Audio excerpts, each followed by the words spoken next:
Seigneur notre Dieu, nous te disons merci. Merci pour ces instants. Merci pour ta parole. Merci pour ton serviteur qui va nous apporter ta parole. Seigneur, nous nous disposons à entendre. Nous sommes, Seigneur, au pied du Saint-Esprit pour entendre des choses, pour être motivés. Seigneur, bénis ton peuple et bénis, Seigneur, ton serviteur au nom de Jésus-Christ. Amen. Que Dieu vous bénisse. Merci.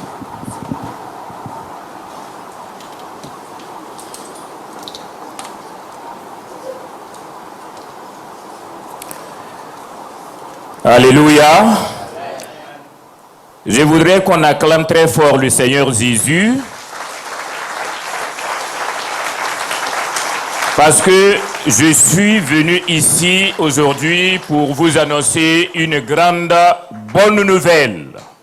Alléluia. Je remercie le pasteur, le docteur Élie qui vient de m'introduire.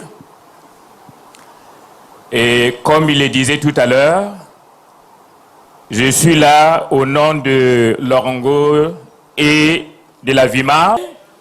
Donc, je voudrais vous parler du département de l'action missionnaire que nous voulons ouvrir au niveau de l'Afrique centrale. C'est-à-dire la mission que je vais parler tout à l'heure. À partir du Cameroun, nous voulons couvrir toute la zone. C'est-à-dire il y a le Cameroun, le Gabon, la Guinée équatoriale, Brazzaville, RDC, jusqu'en Angola. Et le président Michel m'a dit d'ajouter l'Afrique centrale. Alléluia. Donc c'est une grande mission. Que le nom du Seigneur soit béni. Mais bien avant, nous allons prendre la parole de Dieu et nous allons méditer ensemble la parole de Dieu pour voir le fondement de ce que nous allons faire. Et nous allons lire dans Matthieu au chapitre 6, le verset 33. Matthieu au chapitre 6, le verset 33.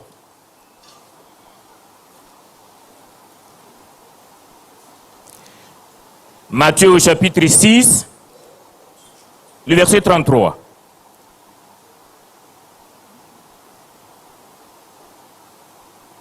Je fais la lecture. Cherchez premièrement le royaume et la justice de Dieu, et toutes ces choses vous seront données par-dessus. Ne vous inquiétez donc pas du lendemain, car le lendemain aura soin de lui-même. À chaque jour suffit sa peine. Alléluia. Généralement, lorsqu'on veut parler de la mission, nous avons des versets bien connus que nous avons l'habitude de lire. Alléluia. Nous avons par exemple Matthieu au chapitre 28, le verset 19, où il est dit « Allez et faites des nations des disciples, les baptisant au nom du Père, du Fils et du Saint-Esprit, et voici je suis avec vous tous les jours jusqu'à la fin du monde. » Nous avons également Actes chapitre 1, le verset 8, où il est souvent dit, où il est dit, et vous recevrez une puissance, le Saint-Esprit survenant sur vous. Et vous serez mes témoins à Jérusalem, dans la Judée, et dans la Samarie, et jusqu'aux extrémités de la terre. Alléluia. Et bien d'autres. Généralement, ce passage que je viens de lire dans Matthieu au chapitre 6, le verset 33, n'est pas lu ou expliqué dans le sens de la mission. Généralement, ce texte est expliqué comme quoi, c'est-à-dire le Seigneur Jésus exhorte ses disciples, nous les chrétiens, à nous préoccuper d'abord de la sanctification de la prière, et maintenant, en ce qui concerne nos affaires, etc., etc., Dieu va s'en occuper. Jusqu'à preuve du contraire. Ce texte a toujours été expliqué de cette manière. Alléluia. Vous savez, le thème que nous allons aborder avant d'expliquer la mission, le thème est que le royaume de Dieu,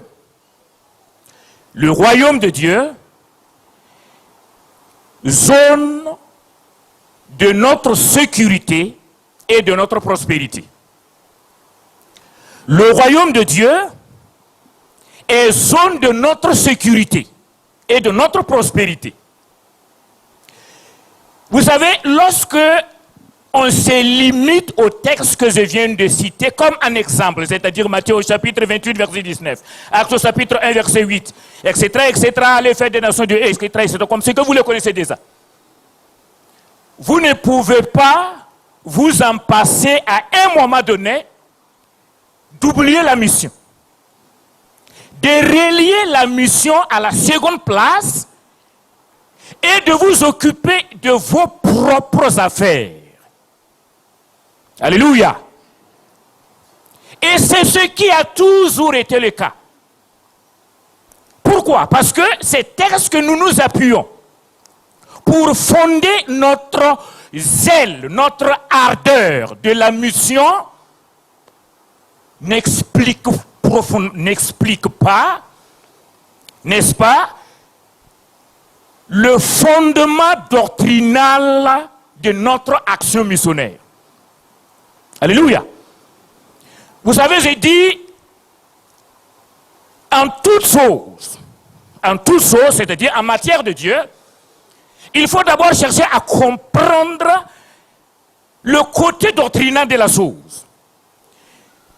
C'est le côté doctrinal de la chose qui établit les règles qui régit la chose. C'est le côté doctrinal de la chose qui nous permet de déterminer la qualité de ce que nous faisons dans la chose et de nous user. Autrement dit, vous pouvez penser que vous faites bien quelque chose, mais au point de vue doctrinal, vous êtes à côté. Dans ce cas, ce que vous faites n'engage que vous. Je prends un exemple. Nous savons que le football est une fédération mondiale qui régit le football. Il y a des règles qui régissent le football. Mais chacun de nous peut aller au marché, payer un ballon, et puis se mettre à jouer dans sa cour. N'est-ce pas? Vous jouez mieux le ballon. Mais ce que vous êtes en train de faire n'est pas dans le cadre de la Fédération mondiale du football. Vous jouez bien le ballon, mais ce que vous faites n'engage que vous. Alléluia. Alléluia. Ce que vous faites n'engage que vous. Maintenant, si vous êtes un joueur professionnel ou international qui a sauté de César et que vous vous engagez sur le terrain, là aussi, il y a des règles de football qui régissent les jeux. Donc, c'est en fonction de ça qu'on va vous user. Et si vous vous dites, non, non, moi je suis un international et que vous rentrez dans le terrain et que vous ne respectez pas les règles du jeu, on vous fait sortir purement et simplement du terrain. Alléluia. C'est la même chose en ce qui concerne Dieu. C'est la même chose. Alléluia. Donc, il y a des règles. Et fondamentalement, je suis engagé dans le cadre doctrinal. C'est-à-dire, quand je vais faire quelque chose au niveau de Dieu, je vais d'abord établir le cadre doctrinal de la chose. Et c'est ce que j'ai fait en ce qui concerne notre engagement dans le cadre missionnaire. Alléluia. Et c'est en établissant le cadre doctrinal de l'action missionnaire que j'ai compris qu'en réalité, nous sommes passés à côté. Alléluia. Et c'est ce qui explique, comme je le disais tout à l'heure, souvent l'Église dans son ensemble, la mission ne dit plus rien à personne. La mission et les missionnaires sont devenus des gens vulgaires, des gens qui ne comprennent pratiquement rien. Aujourd'hui, au niveau du Burkina Faso, nous voulons réformer la vision missionnaire, la VIMAB. Alléluia. Et faire de la VIMAB le département le plus dynamique, le plus puissant, qui dépasse tous les autres domaines, parce qu'il n'y a pas une autre, il n'y a pas quelque chose encore plus que la mission. Alléluia. Et je vais vous expliquer tout à l'heure. Le Seigneur Jésus, où il a posé ce problème-là, où le Seigneur Jésus a fait cette déclaration. Le Seigneur Jésus, c'est lors du sermon sur la montagne. J'appelle ça son discours d'orientation. Son sermon sur la montagne, ce n'est pas un jeu. Et retenez le contexte que le Seigneur Jésus va expliquer ce que j'appelle la grande révélation concernant l'action d'expansion du royaume de Dieu. J'essaie souvent de corriger certains termes. Parce qu'il y a des termes que nous utilisons et ces termes vident même la puissance de l'action ou de ce que nous voulons faire. Alléluia. Donc j'essaie de changer les termes là. J'essaie de les changer karma pour que les gens puissent comprendre que ce n'est pas un jeu. Alléluia. Le Seigneur Jésus était face à une grande foule lors de son sermon sur la montagne. Et il connaissait quelles étaient les préoccupations des gens qui étaient devant lui. Il savait que la préoccupation de chacun était sur ses propres affaires. Comment faire pour acquérir les richesses de ce monde? C'était la préoccupation des gens de son époque. Vous lisez par exemple dans la parabole de la noce que les gens n'avaient pas le temps pour répondre à l'invitation. Alléluia. Même les disciples étaient, c'est-à-dire, vous allez voir qu'un jour les disciples ont posé la question au Seigneur Jésus, et nous, qui avons tout quitté pour te suivre, quand sera-t-il notre sort? Alléluia. Donc c'est face à une foule qui avait des préoccupations.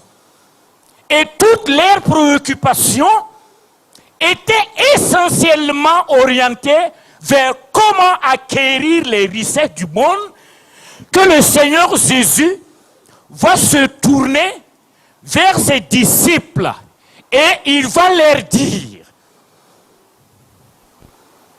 vous, je vais vous faire une grande révélation. Alléluia. Vous ne devrez pas vous comporter comme des païens qui ne connaissent pas les mystères de la vie. La première chose que vous devez d'abord chercher, vous devez d'abord chercher à établir le royaume de Dieu. Vous devez vous assurer que vous avez établi et solidement établi le royaume de Dieu tout autour de vous et jusqu'aux extrémités de la terre. Et après, vous serez en sécurité à l'intérieur du royaume de Dieu. Et c'est en ce moment que Dieu lui-même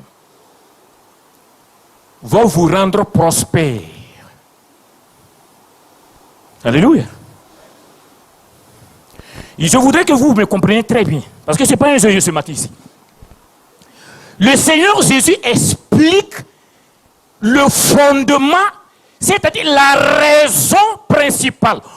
Pourquoi nous devons faire de l'évangélisation du monde notre priorité? Pourquoi? Si on vous dit aller faire de toutes les nations des disciples, et après, toi tu as quoi si toutes les nations sont devenues des disciples? Qu'est-ce que tu as? Alléluia. Qu'est-ce que tu as si toutes les nations sont devenues des disciples? Ça n'explique pas ce que toi tu gagnes dans ça. Mais dans Matthieu au chapitre 6, verset 33, le Seigneur Jésus révèle: quand vous aurez établi d'abord le royaume de Dieu tout autour de vous, jusqu'aux extrémités de la terre, c'est en ce moment qu'étant à l'intérieur du royaume de Dieu, votre sécurité est assurée. Et en ce moment, Dieu lui-même va vous rendre prospère. Alléluia. Le Seigneur Jésus ne parlait pas, ce n'est plus une exhortation ici. C'est la doctrine même de l'action missionnaire. Alléluia. Alléluia. Donc le royaume de Dieu, c'est la base de notre sécurité et de notre prospérité. À l'extérieur du royaume de Dieu, il n'y a pas de sécurité, pas de prospérité. Alléluia.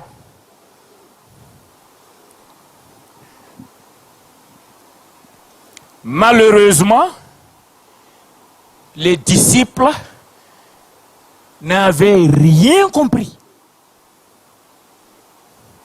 Les apôtres n'avaient rien compris. Alléluia. Ils n'ont rien compris. Regardez, quand le Seigneur Jésus, après sa résurrection, s'apprêtait maintenant à donner le plan d'action. Qu'est-ce que les disciples disent? Seigneur, est-ce en ce moment que tu rétabliras le royaume d'Israël? Alléluia. Parce que pour eux, ils n'ont rien compris. Ils pensaient qu'on peut établir un royaume d'Israël hors du royaume de Dieu. Ce n'est pas possible. On ne peut rien établir de stable, de solide, en dehors du royaume de Dieu. Ce n'est pas possible. Mais les apôtres n'avaient rien compris. Qu'est-ce que le Seigneur Jésus leur dit? Laissez ça de côté. Vous ne connaissez pas ce que vous parlez. Alléluia. Alléluia. Mais vous recevrez une puissance. Le Saint-Esprit surviendra sur vous. Et vous serez mes témoins à Jérusalem, dans la Judée, dans la Samarie et jusqu'aux extrémités de la terre. Lisez soigneusement les Actes des Apôtres.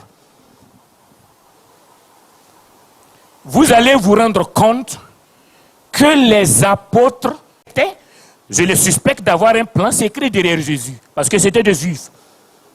Alléluia. Alléluia. Mais regardez comment Dieu a souffert avec les apôtres pour les faire sortir de Jérusalem. Comment le Saint-Esprit a souffert pour que les apôtres sortent de Jérusalem.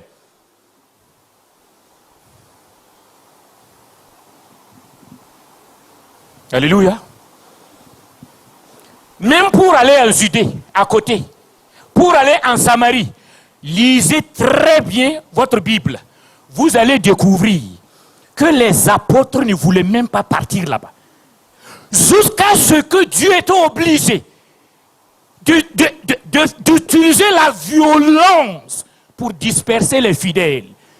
Et là aussi, la Bible dit que ce sont les simples fidèles qui sont partis en Judée, en Samarie.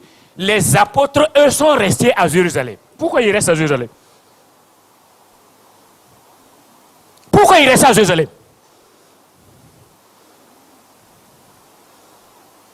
Parce qu'ils étaient totalement. C'est-à-dire pour eux, il faut obligatoirement établir le royaume d'Israël. Alléluia. C'est là que j'ai dit, en fait de compte, Dieu était obligé d'abandonner les apôtres, d'abandonner Jérusalem pour se choisir d'un homme et d'une ville. L'apôtre Paul et Antioche. Parce que les autres ne voulaient même pas entendre raison. Vous lisez la Bible à l'envers. Vous pensez que ceux-là ont fait la volonté de Dieu. Ils ne l'ont pas fait. Justement, la volonté que Jésus leur avait dit, c'est que dès le fuseau du Saint-Esprit, c'est parti.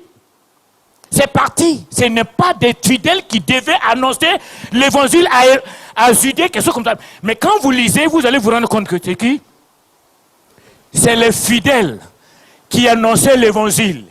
Et après, les apôtres vont constater les faits. C'est ce que le Seigneur Jésus leur a dit. C'est ce que le Seigneur Jésus leur a dit. Il dit, vous-même. Il n'a pas dit, vous allez encadrer des gens. C'est eux-mêmes. Mais ils n'ont pas fait ça. C'est écrit noir sur blanc dans vos Bibles, dans Actes des Apôtres. Dieu les a bombardés avec des persécutions, les pauvres fidèles. En dépit, ils n'ont pas cédé. En fin de compte, qu'est-ce que Dieu dit? Dieu abandonne les apôtres. Il prend Paul. Quand vous allez lire attentivement, le soir de l'apôtre Paul, la formation de l'apôtre Paul, tout s'est déroulé à l'insu des apôtres. Personne n'a su ça. Personne. Quand même Dieu vous a suscité, vous a établi comme des apôtres. Et que Dieu va susciter un grand apôtre à la carrure de l'apôtre Paul, à l'insu de tous les 12. C'était un jugement de Dieu. Alléluia. Mais c'est ce qui s'est passé.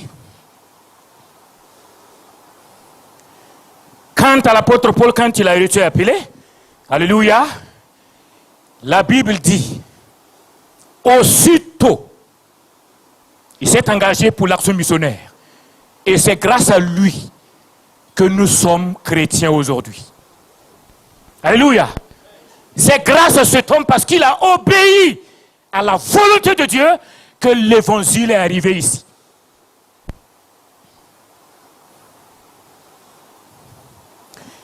S'il existe une zone, un petit endroit où le royaume de Dieu n'est pas établi, je vais vous dire quelque chose. Si nous négligeons d'établir le royaume de Dieu partout, jusqu'aux extrémités de la terre, s'il existe une petite zone où le royaume de Dieu n'est pas établi, Satan, c'est un grand stratège de guerre. La petite zone que nous avons négligée, qu'est-ce qui va se passer? Satan va aller transformer ça en une zone d'attaque. Et à partir de cette zone, il va tout bouleverser à travers toute la planète Terre.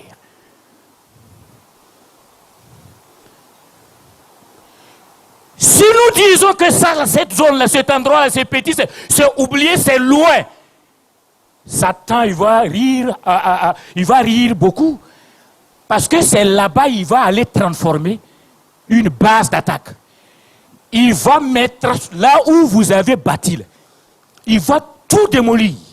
C'est son travail. Alléluia. Voilà pourquoi le Seigneur Jésus dit,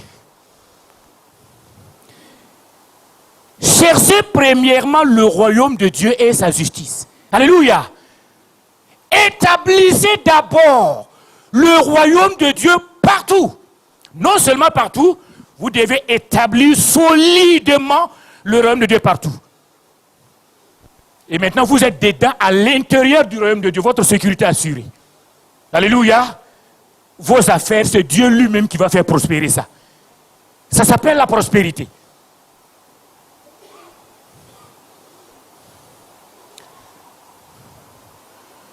Un exemple. C'est à partir des petits villages, des petites tribus minoritaires, cachées à quelque part des montagnes de l'Arabie Saoudite, ignorées et oubliées par les apôtres et l'église primitive, que l'islam est sorti. Et ça, qu'est-ce qui s'est passé? Ils ont tout anéanti, tout le travail que les apôtres ont passé, des années pour bâtir là. Tout a été détruit. Tout a été détruit.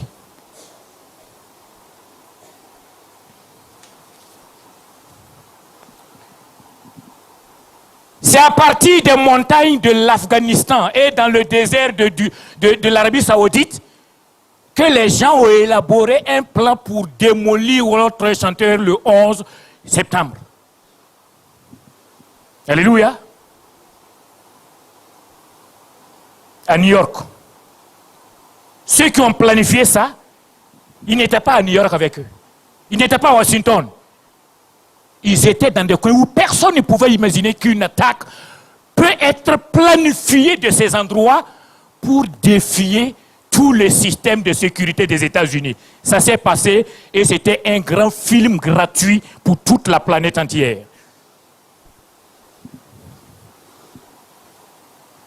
Et les apôtres qui étaient mordus par cette histoire du royaume d'Israël, si les gens ne voulaient même pas bouger de Jérusalem, si les gens ne voulaient pas partir de Judée, ce n'est pas à Rome qu'ils allaient imaginer pour partir. Ils n'avaient pas ça dans leur tête. Et c'est de Rome que le général Titus est parti. Et il a anéanti tout Jérusalem. Il a mis à zéro le projet de soi-disant royaume d'Israël qu'on peut établir en dehors du royaume de Dieu, jusqu'aujourd'hui. Alléluia. Jusqu'aujourd'hui.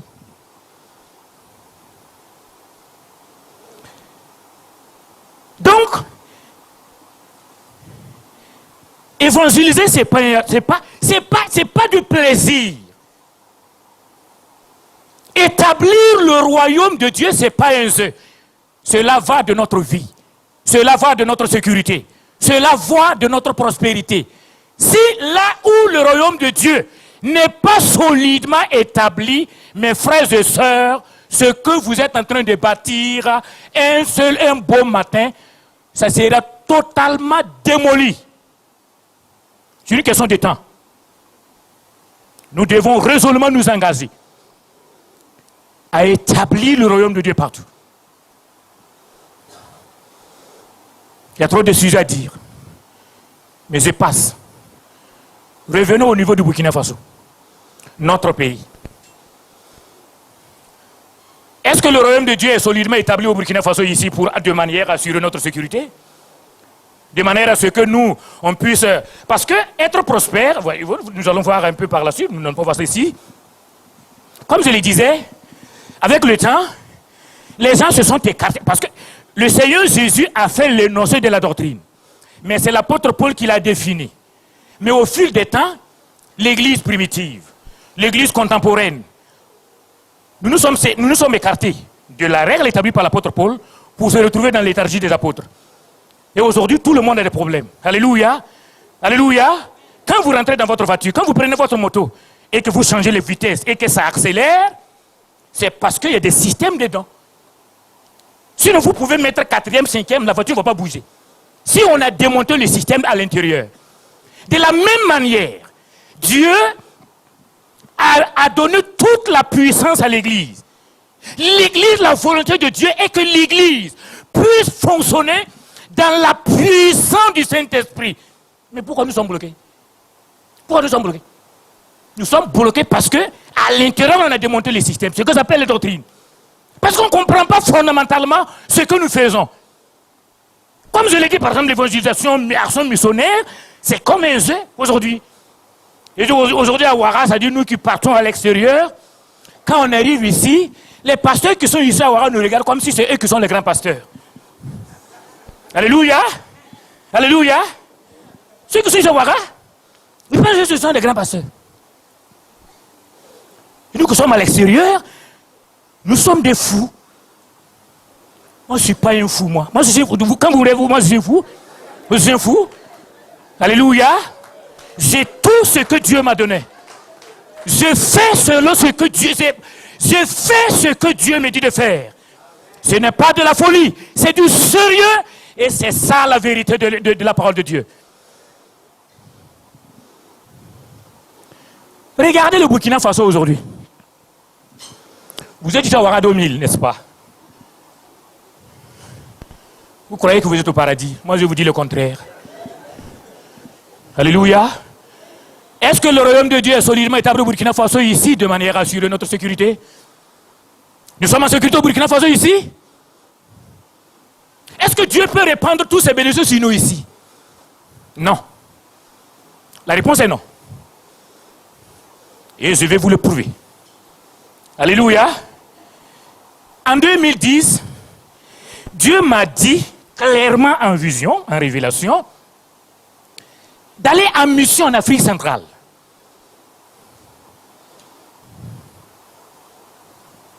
Pour voir ce qui se passe là-bas. En 2011, pendant 7 mois, je suis allé en mission au Nigeria, Cameroun, Guinée équatoriale, Gabon, et je devais même jusqu'en Angola. pour voir la situation spirituelle, économique de nos compatriotes qui sont là-bas.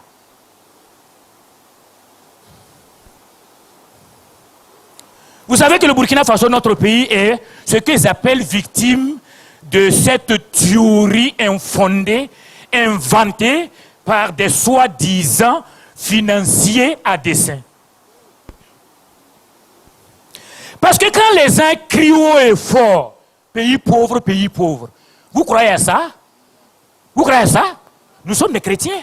Ceux qui disent ce ne sont pas des soulards. Ils ont leurs preuves. C'est des grands intellectuels. Mais nous croyons en la parole de Dieu. Alléluia. La Bible dit que Dieu a créé toute la planète Terre et que Dieu a créé l'homme.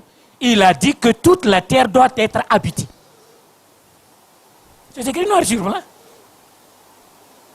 Croyez-vous que Dieu puisse créer d'autres parties de la même terre, pauvres, et puis d'autres parties de la même terre, riches, et puis dit, remplissez la terre.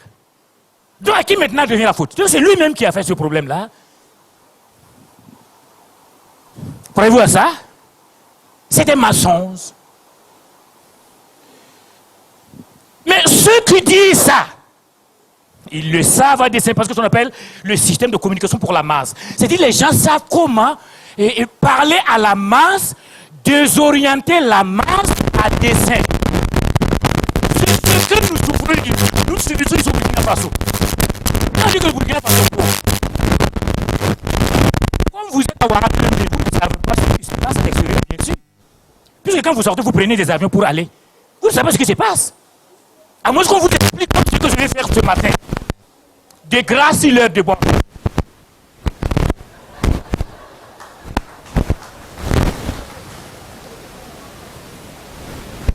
Si on vous expliquera, bien, ça vous surprendra un jour. Dites Dieu merci que quelqu'un est venu vous expliquer ça. Alléluia. Alléluia. Cette théorie infondée a déstabilisé notre pays et notre peuple. La majorité de Burkinabés qui ne sont pas à Ouaga 2000, c'est sauf qui peut. Et vous n'êtes pas représentatif au niveau de Burkina Faso ici. Alléluia. Vous n'êtes pas représentatif au Burkina Faso ici. Je parle de la majorité. La majorité, c'est sauf qui peut. Nos jeunes ont fui du pays. Parce qu'on dit Burkina Faso est pauvre. Et parce que quand on dit qu'ici c'est pauvre, toi, tu fais quoi là? Tu fais quoi là? C'est sauf qui peut.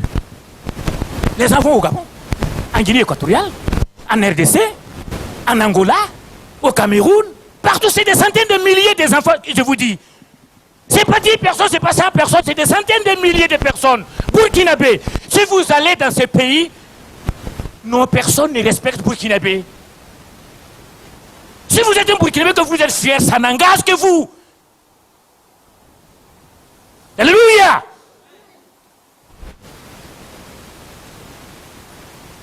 Des analphabètes, des sans qualifications, courent là-bas et ils sont pris dans l'étau. Ils ne savent même pas où partir.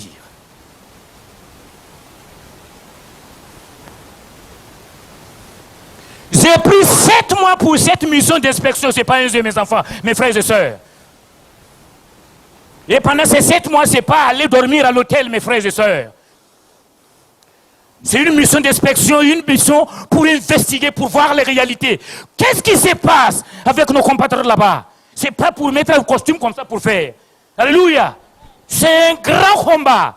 Et j'ai vu ce que Dieu a voulu que je puisse voir là-bas. Nos compatriotes là-bas, d'abord tout le monde devient musulman. Ça c'est le premier constat. Si vous arrivez dans ces pays et que vous voyez des Burkinabés avec la barbe et qu'on vous dit que lui, la seule c'est des Burkinabés, vous allez dire que ce n'est pas vrai. Vous direz que ce n'est pas vrai.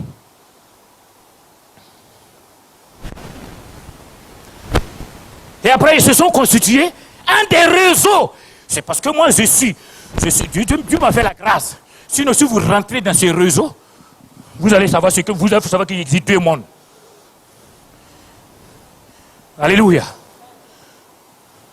Des gens qui organisent des réseaux, toutes sortes de criminalités. C'est nos frères qui font ça. Jusqu'à devenir un problème de société au Cameroun, au Gabon, en Guinée équatoriale, à Brazzaville, en RDC, en Angola. Les gens disent, ah, c'est Burkinabé, c'est Burkinabé, Burkina. C'est ce qui se passe. Allez-y demander aux corps diplomatiques qui sont là-bas. Ils vous le diront exactement ce que j'ai fait. Normalement, comme ils sont dans les bureaux et dans la musique, ils me disent ça. Parce que ce qui se passe sur le terrain.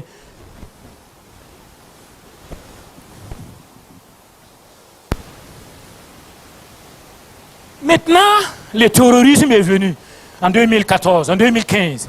L'affaire de Boko Haram s'est aggravée. Au niveau de Libye, c'est aggravé. Et qu'est-ce qui se passe? Les États, cherchant leur peau, rapatrient des centaines, chaque semaine, nos compatriotes au Burkina Faso. Alléluia. Je vous ai posé la question, est-ce que vous êtes en sécurité, Sawara? Vous êtes en sécurité, Sawara? Pourquoi vous n'êtes pas en sécurité? Vous êtes à Ouaga 2000, voici la présidente tous à côté.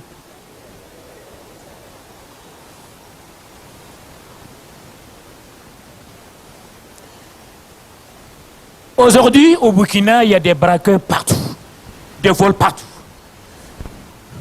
Jusqu'à ce que nos parents ont créé quoi? Korolouero.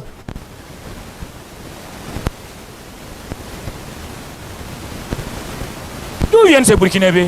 D'où viennent ces voleurs? Et qui sont-ils? C'est des Chinois? C'est des Pakistanais?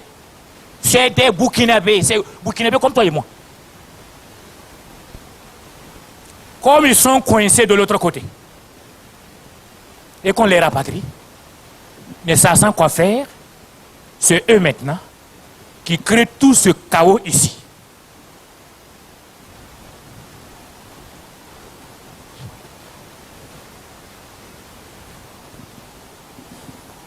C'est là que Dieu m'a dit,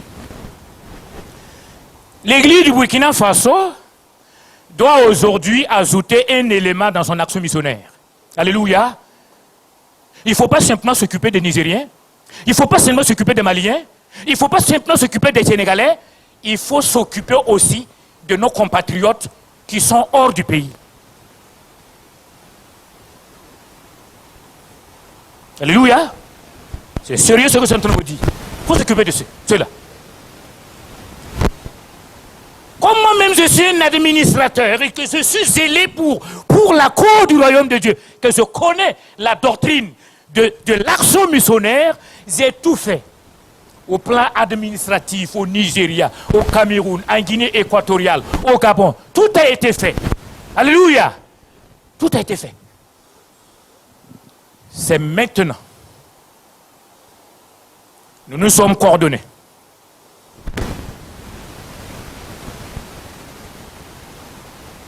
Pour mettre le siège de la VIMAB au Cameroun. Précisément à Douala. Alléluia. J'ai rencontré les autorités ecclésiastiques, c'est-à-dire le Bureau national des Assemblées de Dieu du Nigeria, le Bureau national des Assemblées de Dieu du Cameroun, le Bureau national des Assemblées de Dieu de la Guinée équatoriale, le Bureau national de l'Église Séma, ou aussi de l'Assemblée de Dieu. Au niveau du Gabon, je leur ai dit, le temps est venu pour que nous nous mettons ensemble dans une action missionnaire commune pour l'intérêt général. Alléluia. Parce que ces pays-là avant, là, tu ne peux pas aller là-bas pour faire la mission. C'est totalement impossible administrativement parlant. Ce n'est pas possible au Cameroun, ce n'est pas possible en Guinée équatoriale, ce n'est pas possible au Gabon, ce n'est pas possible en Angola, ce n'est pas possible en RDC. Et les pires, quand il y a eu des événements ici à Ouaga et que vous avez ça, c'est Blaise Compaoré, à l'extérieur, cela se tourne contre nous. Je ne suis pas politicien. Alléluia.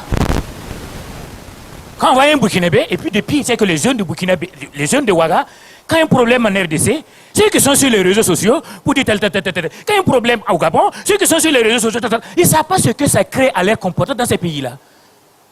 Demandez ce que, même moi-même qui suis en règle au plan administratif, si aujourd'hui vous vous levez pour aller dans ces pays, on va vraiment vous vérifier. Parce qu'on ne sait pas si vous êtes un balai citoyen ou quelque chose comme ça.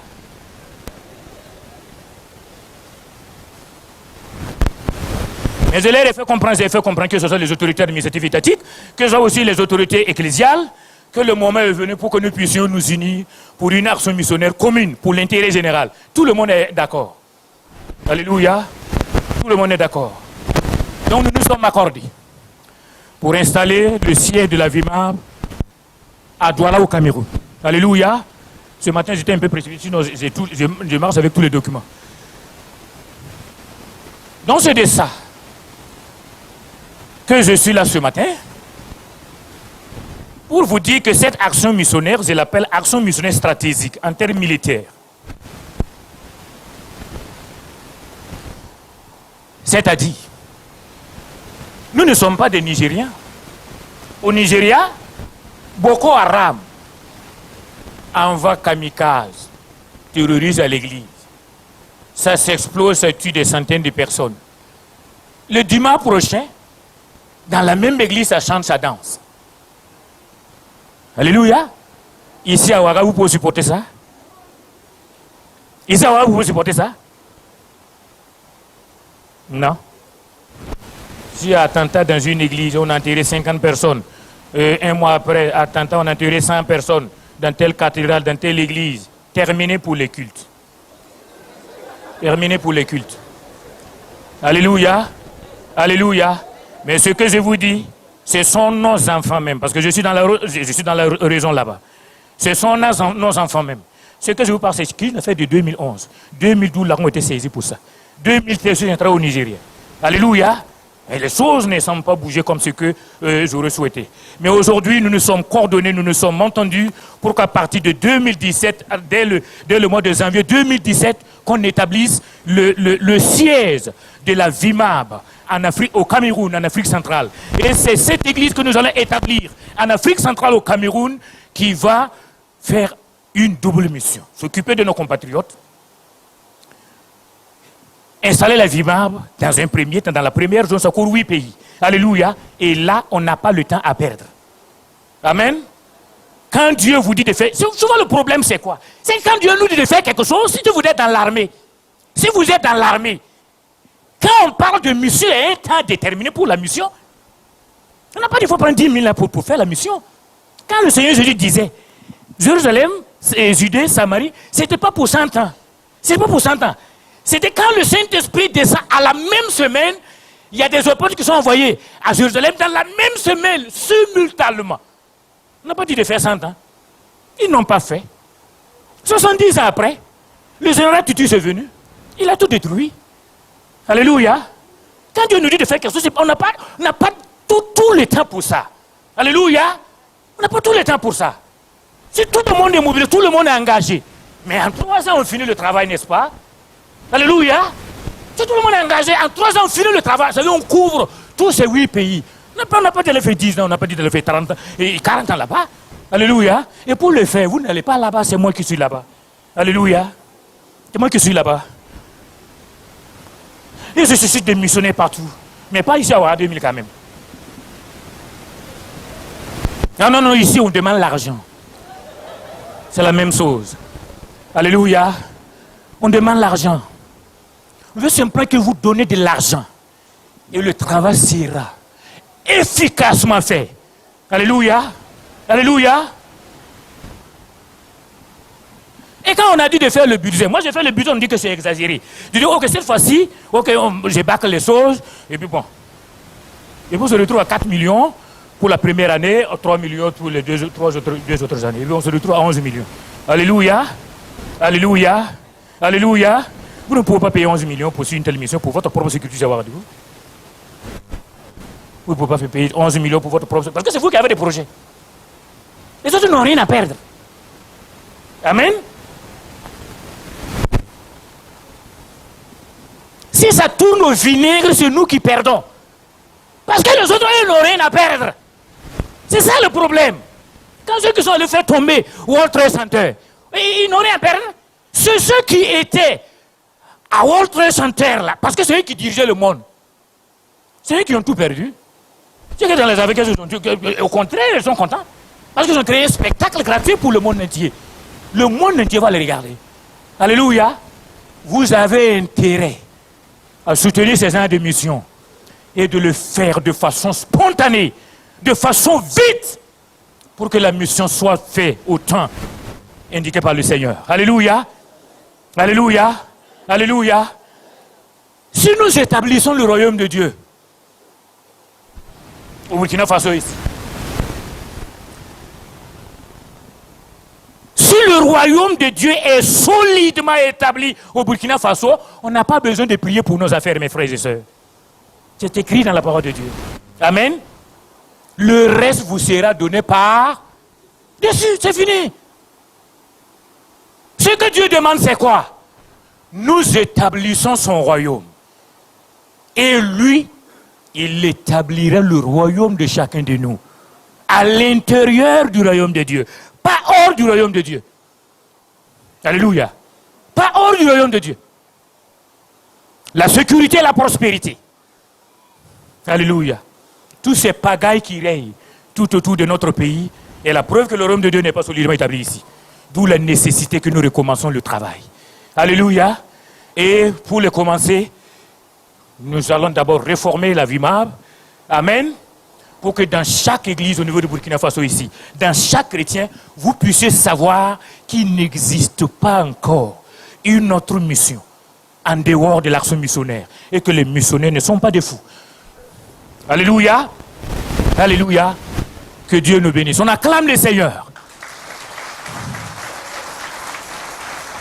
Alléluia. Alléluia. Alléluia. Tu vas te tenir debout. Et tu vas dire à Dieu, le message que j'ai écouté, à partir d'aujourd'hui, ce matin, c'est terminé. Amen. Je m'engage dans l'action d'établissement du royaume de Dieu. À tous les niveaux. Alléluia. Prions tous ensemble. Dire à Dieu qu'à partir d'aujourd'hui, je m'engage résolument, toi seul d'abord, et toute l'église. Notre directeur, le pasteur Abel, m'a parlé de l'engagement du docteur Elie et de votre église pour la VIMAB. Raison pour laquelle il m'envoie ici. Alléluia. Alléluia. Donc encore, vous allez encore doubler 5 vitesses. Alléluia. Pour aller maintenant à 500 à l'heure. Alléluia. Alléluia. Prions tous ensemble le Seigneur. Saint-Esprit, je voudrais dans le nom précieux du Seigneur Jésus te dis merci pour ta parole. Dis merci pour ton église. Dis merci pour tes serviteurs. Dis merci pour nous tous. Saint-Esprit, nous voulons nous engager dans l'établissement de ton royaume. Éternel des armées, pour notre propre sécurité d'abord. Éternel des armées, je vais te prier, te recommander ta parole. Merci Saint-Esprit, que toute la gloire te revienne. Merci au nom de Jésus. Amen.